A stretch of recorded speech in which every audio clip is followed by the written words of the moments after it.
How's it going, fam? Welcome back to Erica's EDC, and today we're going to do a little bit of dog food prep with a couple of knives here. We have the Deadpine Knives bush knife in AEB-L, heat treated by Scott Larimore over at CD Knives. First time using the bolt from Babymoon Blades.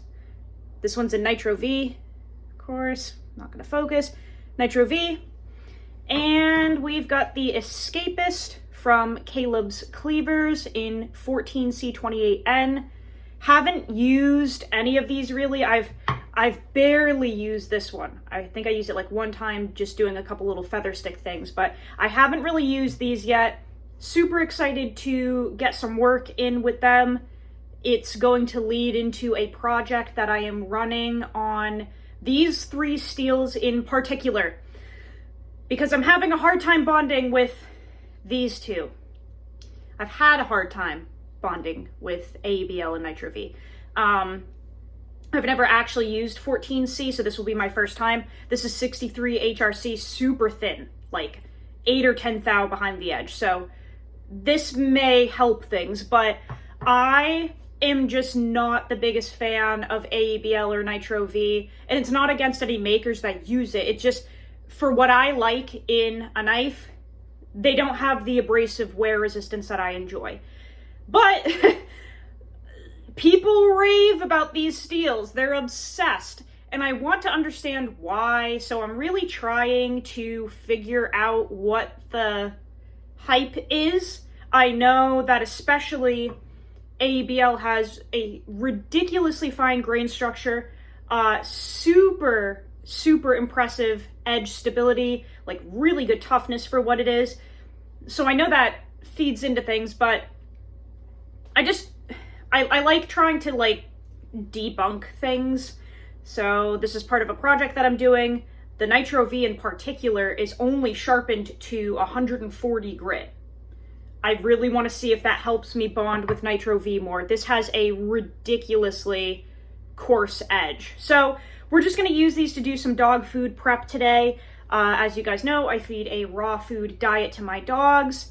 Disclaimer, I'm not a vet and I'm not a canine nutritionalist, but if you have a brain, number one, you're lucky because I don't, but number two, anybody with a brain would understand that feeding any animals a fresh food diet is ideal, right? Biologically speaking, no species, regardless of what it is, should be eating a highly processed cracker every day of their lives, you know, for 12, 16 years, right? So why we do that to our little doggies and kitties is beyond me. It's very sad.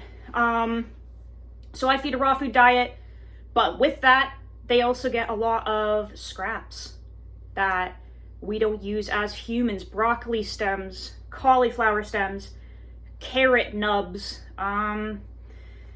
a whole bunch of stuff that's really good for dogs. So I have a bunch of veggies that I need to cut up and gently steam. You know, this is a little bit nerdy, but dogs, they do not produce pancreatic or salivary amylase unless their body is told to, pretty much. Amylase is the enzyme to break down carbohydrates. So like humans, our saliva and our bodies create amylase to break down carbohydrates because we're programmed to eat carbs, right?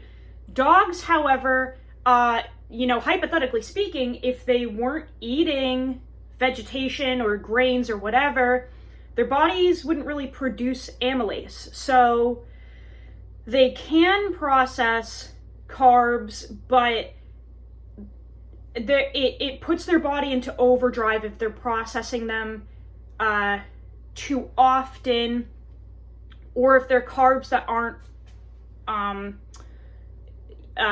you know, processed correctly, I guess, prepared correctly. So you know, a dog or a wolf or whatever in the wild isn't eating kibble or grains or anything.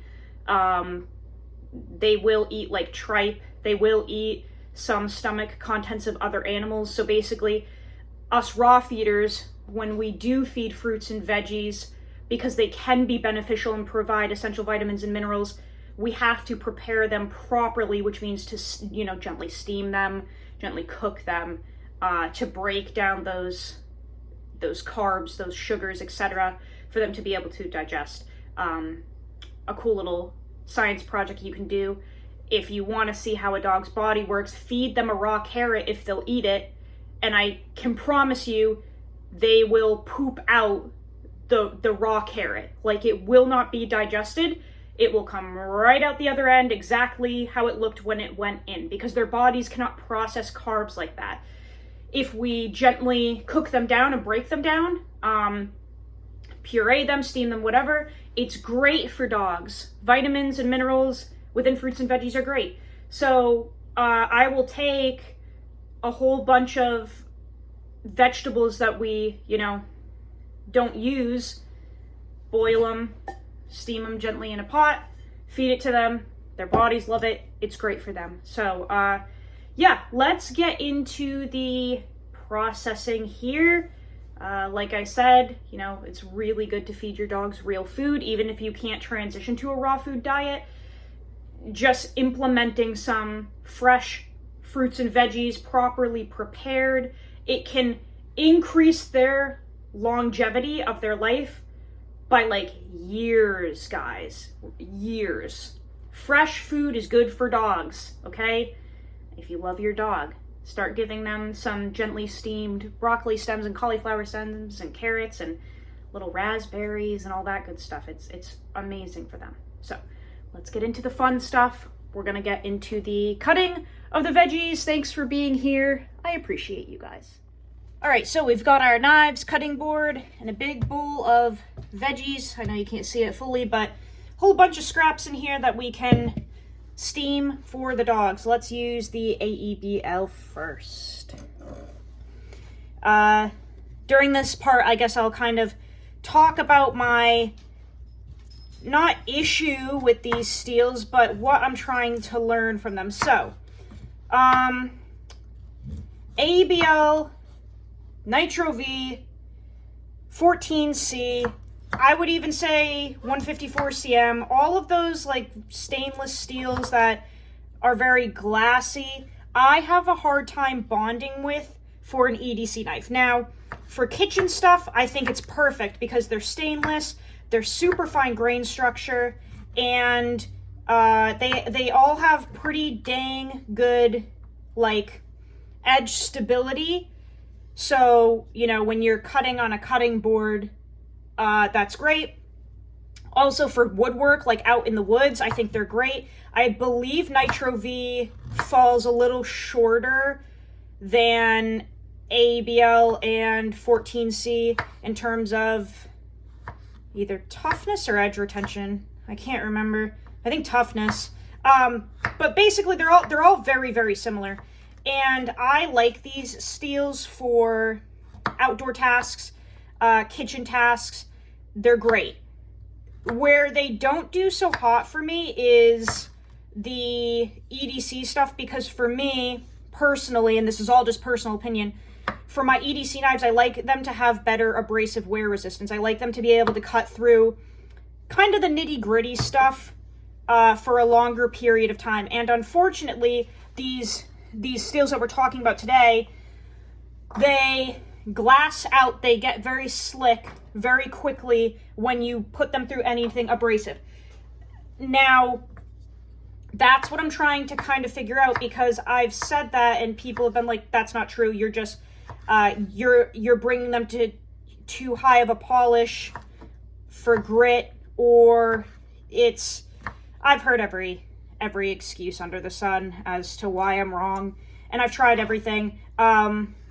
I don't bring my knives to a high polish. That's the ironic thing, is that I've been told, like, oh, you're bringing them to too high of a polish, that's why they don't have better abrasive wear resistance. And I'm like, I literally only sharpened to like 400-600 grit on a diamond stone. I've said that 1,000 times on the channel. That is my go-to edge finish. So it's not because they're too polished. However, that's why I purposely only brought this up to 140 grit, because that is coarse. That is a dang coarse edge. So we'll see. Now I know hardness, geometry, all the things we can argue about it all day. I'm just saying, like, these steels for me are best suited in the kitchen or for this, a bushcraft outdoor knife that you're predominantly putting through wood. Wood is not abrasive, so these steels, in my opinion, do really, really well outside. They do really well outside doing the campfire stuff, but I would not want to EDC a knife in Nitro V or AEBL. I don't know about 14C yet because I haven't tested it, but they're all very similar, so we'll see. Luckily, by the way, it's not like we're shitting on any of the makers here. Caleb literally knows, like, 14C is not everyone's ideal EDC steel. He even said that. He's like, you know, it's not going to be the best at abrasive wear resistance, but it's crazy, crazy stuff, crazy tough, crazy stainless, and you can run it really thin and hard, which I love, and the stability is super impressive. So don't worry, we're not insulting any of the makers. We're not talking poorly about them. All these boys know that I love them. I can promise you, this is like, I don't even know how many knives I've owned from Babymoon Blades, but this is probably my 6th or 7th maybe. And Adam did the official run of these in Magna Cut really hard, like 65 HRC, heat treated by Steve Kalari, whatever. So we're not, I promise we're not talking shit. We're not shitting on makers that use those steels. I'm just trying to investigate why people will claim that these steels have good, really good wear resistance when they don't. Abrasive wear resistance, I should say.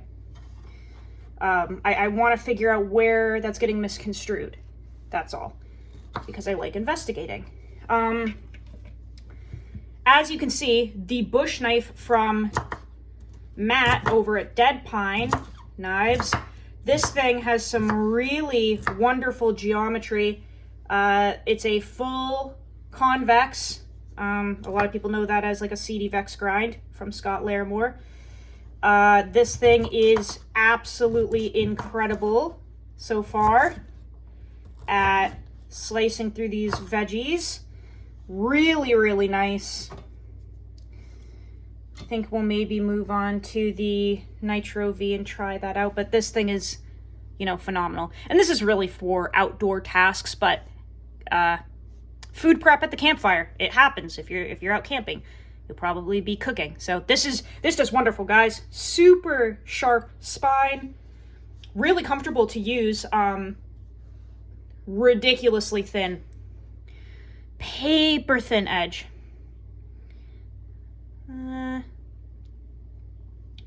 This was also the factory edge or the maker's edge, and I don't know.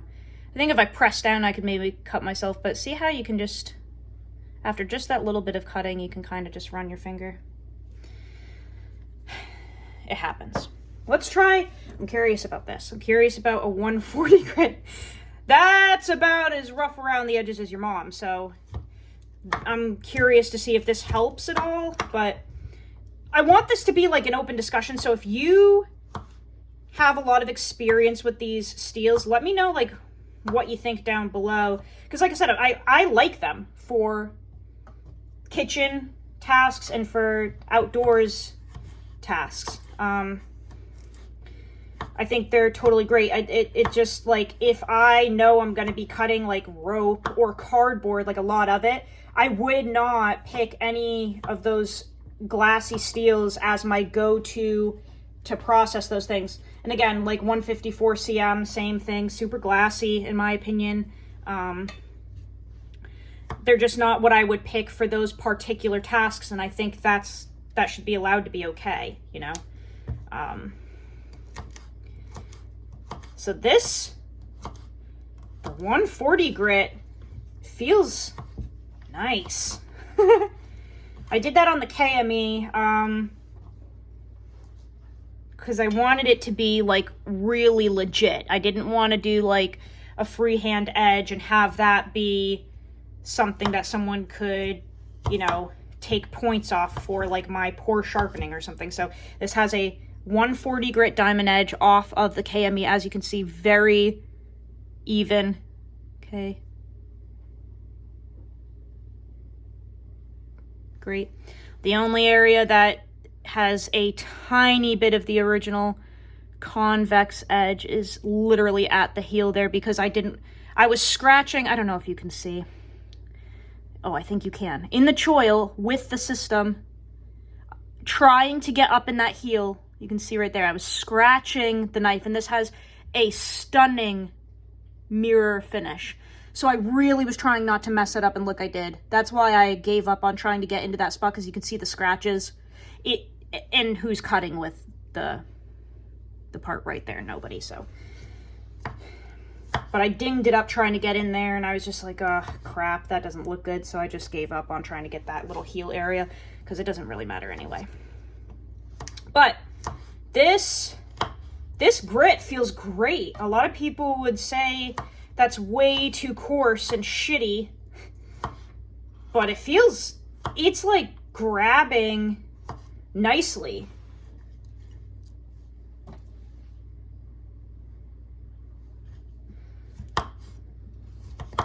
Feels good. This thing is stupid thin too. This is only 61 HRC, so I'm not expecting anything spectacular out of this. It's pretty soft, but we do have the thinness factor going for us, so that could help. And like I said, this is just like a prototype. The actual run was Magna Cut 65 HRC, like total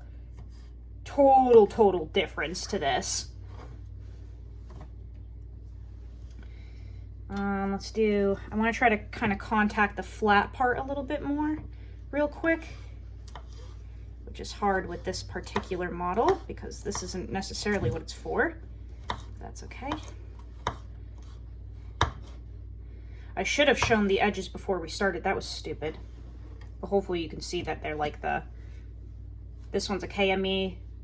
I've never used the Escapist, and the bush knife was only used like one time for 30 seconds basically.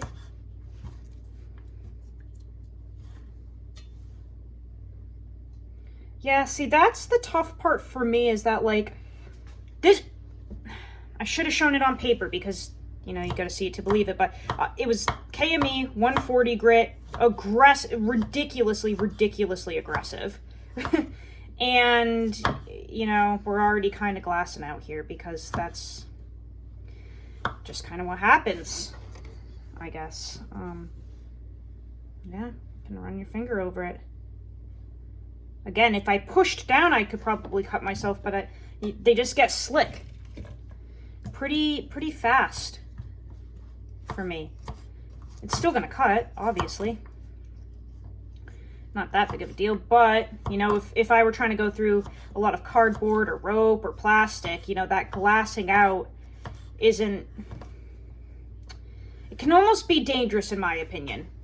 Right, because when your knife starts to dull, if you're trying to push your way through physically with force through material, that's when mistakes can happen, you know? That's when you can kind of hurt yourself, is when you're putting force in with a knife. And even if it's kind of dull, if you slip or you mess up, you can cut yourself pretty bad, even with a dull knife, if you're trying to force it through material.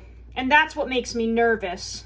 You know, that's why I'm not the biggest fan of these steels that glass out, using them for abrasive tasks, because the moment you start putting force in, that's typically a recipe for disaster. So I like these better for kitchen stuff, but not EDC tasks, at least not yet. And I'm trying to learn why.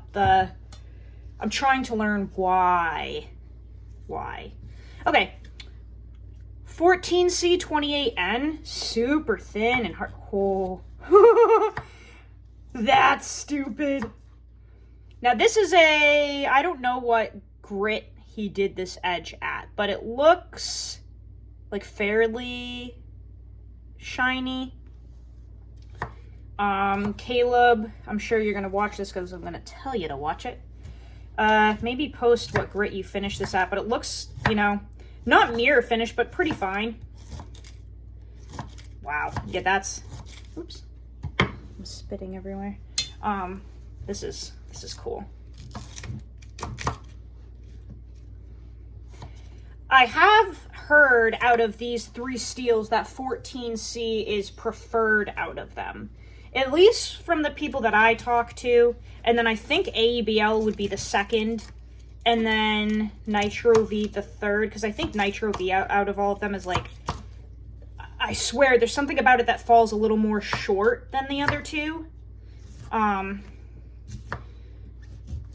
want to say the toughness is like 7.5% on the chart, and then maybe like 3 or 3.5 for edge retention, and I believe the other 2 are a little higher in one way or another, but I know that 14C, especially for kitchen knives, is really enjoyed by custom makers, and they really like it. So, and I know AEBL is from some people too. This is a nice knife. This is it's just like butter. Caleb's work is ridiculous. Now, this is an EDC knife, an EDC style knife. But I told him that I would be using it outdoors the most probably, because this was a project that we did when it was way warmer out, and quite frankly, I did not think it was going to snow here as early as it did, so I thought I was going to get more bonfire time this year, and it's like 20 degrees outside, it's freezing, we've got a ton of snow, so this was really meant to be like kind of more of an outdoors knife than like a bonfire knife. That's why the steel choice was 14C for me to test it. But yeah, I don't know. This thing's a little ripper. But yeah, see? They just get that glassy, they just don't hold. Yeah, I don't know, man. And again, nothing wrong with that. I'm not shitting on any of these at all. Just an observation. But we're almost at the end of the stuff here. So at least for this task, they all, you know, kind of lost that initial bite pretty quickly. Not a big deal. These will still keep cutting and cutting and cutting, especially through veggies and stuff like this. Like the, you know, great steel for the kitchen. No big deal. Like I said, I'm trying to debunk the abrasive wear resistance. Like where things went a little misconstrued with that, and where people were like, if you know, I've heard this. Well, if you align the microstructure, if you bring it to 63 HRC, 5 thou BTE, and align the microstructure to have better abrasive wear resistance, then you'll get it. But I'm like, okay, well, how do I find that? Who's doing that? Like, I'd love to try it, but like, who is reconfiguring the microstructure of AEB-L to have way better abrasive wear resistance? Who's doing it? Because I'd love to try it. I just don't know. I don't know. Maybe one day I'll find it. These all did just absolutely awesome with this task.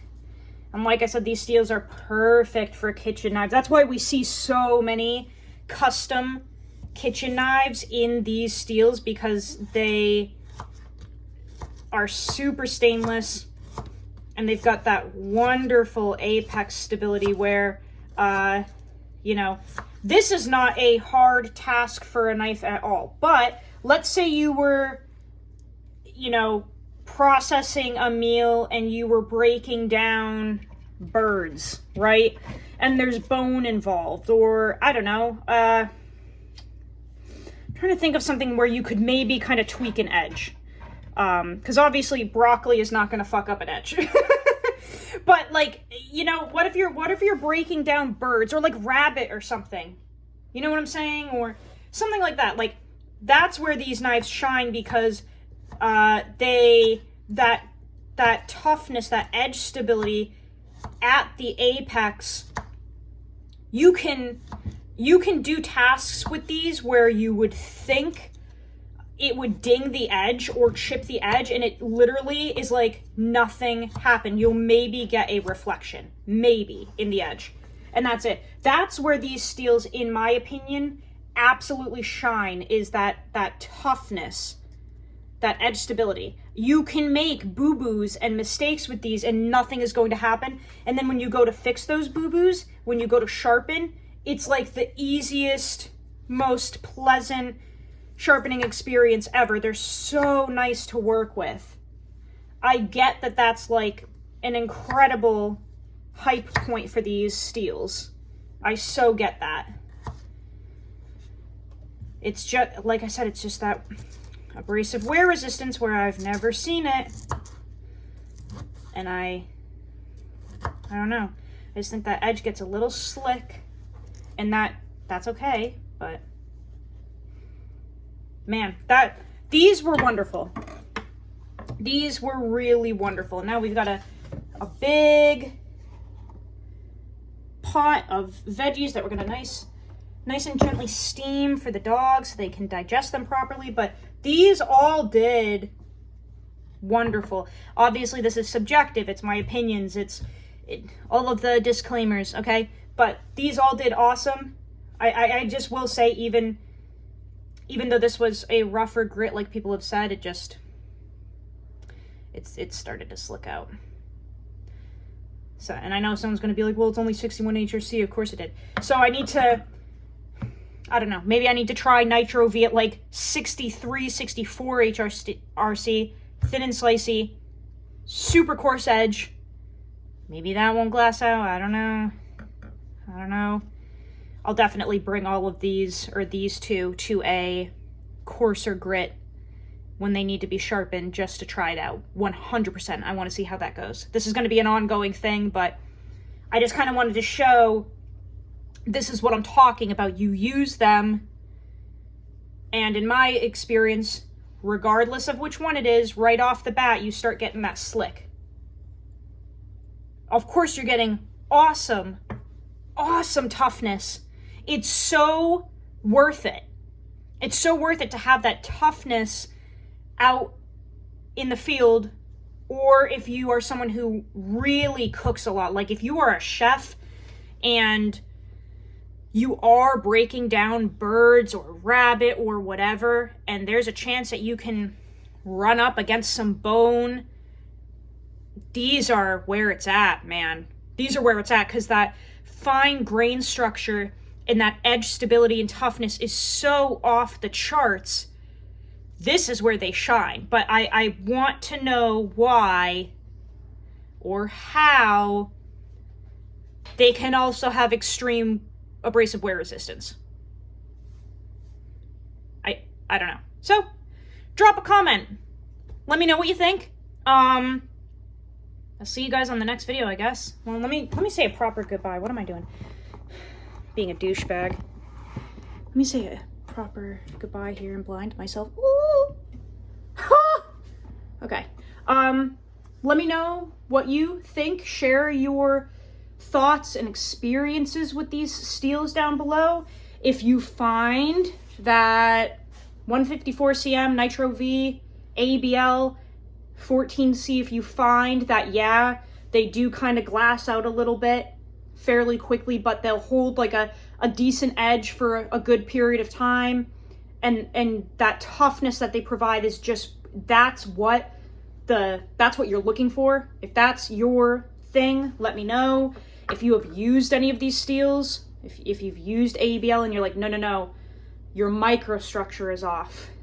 Clearly, whoever did all of your AEB-L, and by the way, I have either 5 or 6 knives in AEB-L, and they've all done the same thing. They just glass out pretty quickly with abrasive tasks. But if you're like, no, Erica, yours don't have the properly aligned microstructure. That's why it won't cut abrasive material for a long time. You have to align your microstructure properly. Let me know. If you have a knife, an AEB-L, that you can cut cardboard with for, 2-3 weeks straight without even stropping it, let me know. I'd love to hear about it. And I'm serious, I want to hear about it.